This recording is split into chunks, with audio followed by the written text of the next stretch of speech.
in our institutions of law and government. We have a greater need to avoid unnecessary mistakes, being less able to afford them.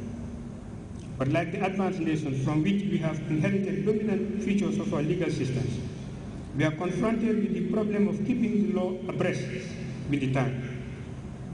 And our adolescent need for stability and national unity faces us with many additional problems of institution building and law development. Somehow, therefore, massive scientific help must be brought to bear on the problems of institution building and law development in Africa. An urgent need arises for achieving the capacity to point more assaults toward the acceptable solution of pressing political problems, for speaking helpfully, persuasively, and effectively to the emotions, passions, and reasons of the leadership of Africa. Your Excellencies, my lords, distinguished ladies and gentlemen, there is an urgent need for the establishment of a law commission for Africa, constructed on lines similar to those of the United Nations Economic Commission for Africa, and working closely with it on supplying full-time staff specifically devoted to this task. Ideally, such a law commission for Africa would be served by 3 or 4 regional research institutes, themselves based on similar institutes of legal research initiatives. In justification of my plea, we need only to remember the impressionistic profile of the cultural legal impact that the colonial inherited legal system has brought to Africa. I do not think we can talk about law and lawyers in a changing society without discussing the concept of human rights and freedom of speech in Africa.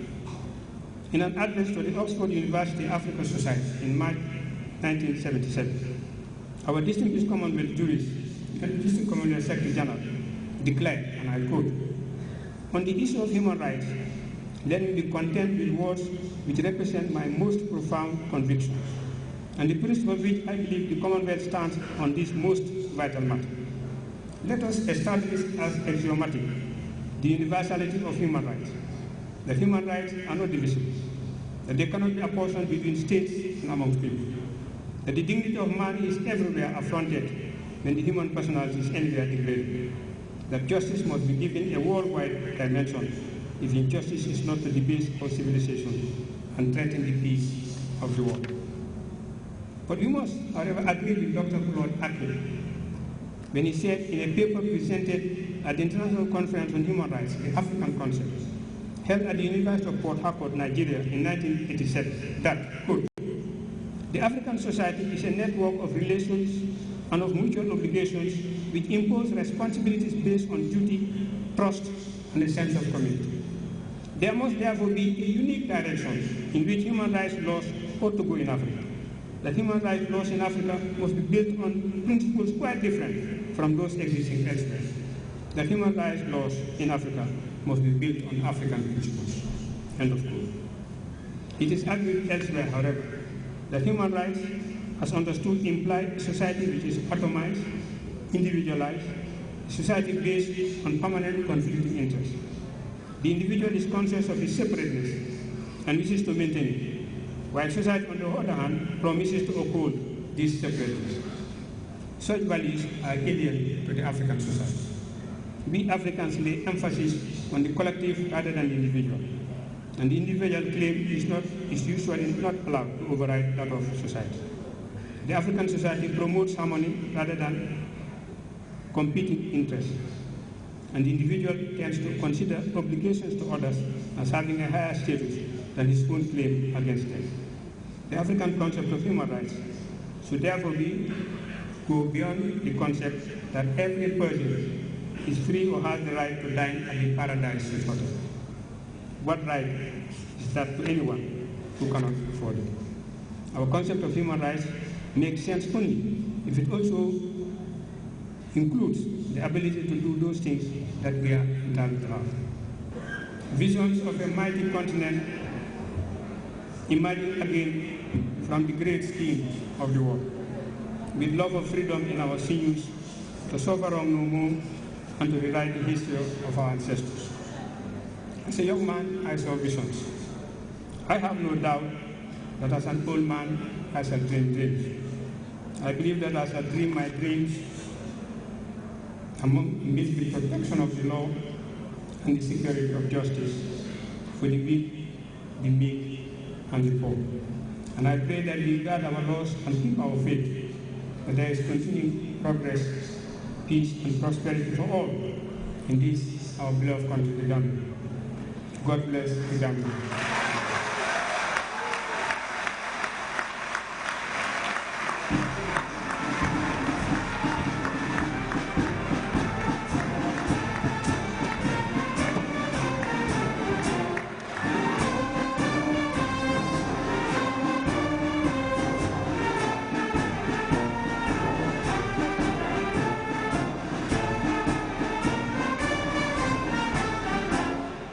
Ladies and gentlemen, we say thank you to Alhaji Fafa Imbai. The first student is Legendu V. Mgong Esquire.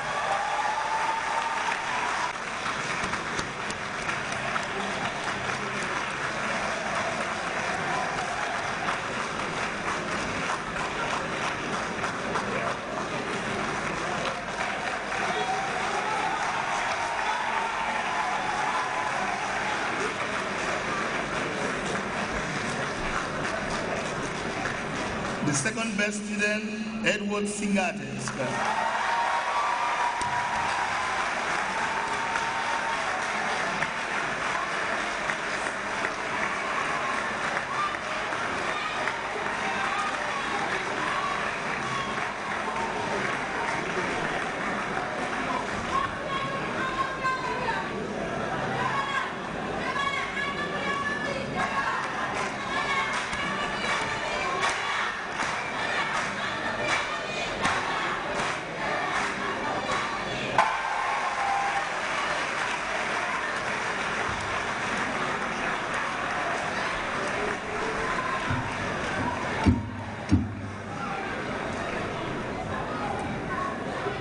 Thank you.